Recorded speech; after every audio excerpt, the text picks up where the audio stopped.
where we discipline poor people. We believe that their actions and behaviors are the explanations for the gross inequities that exist in society. We don't have a frame that resources going to poor people not only provide security, but agency, capacity, flourishing. These are investments, not only investments in people, but investments in our whole economy. I believe that the engine of growth is people, our most treasured resource.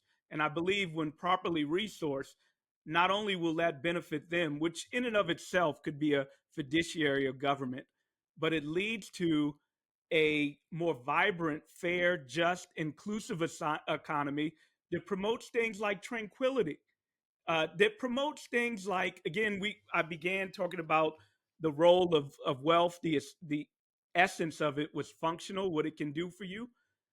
We have a lot of domain in our society that talks about family as a critical ingredient for economic outcomes. And yes, we see that when you have two people in a household, it often leads to greater resources for children. But guess what? Maybe we have that relationship backwards a little bit as well. When people are properly resourced, they have access to choose something as fundamental as love, a partner by which they can be with and make a choice as to whether to have a family or not. So this is conception. My idea of justice, my idea of a proper working economy is one where we're investing in our most treasured resource, people, to fulfill the element of human rights that's been negated over the years, and that's economic rights. It's not novel to talk about political, social, and civil rights, but the ability to vote, the ability to protest is inadequate and worse what's the word I'm looking for?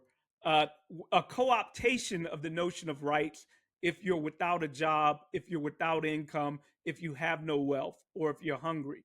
So this is the framing. There are many people that call it different things, and I can give it a word. Right now, I'm using the word human rights economy or industrial policy that invests in people in place. And to just bring it home, essential goods without which people have no agency.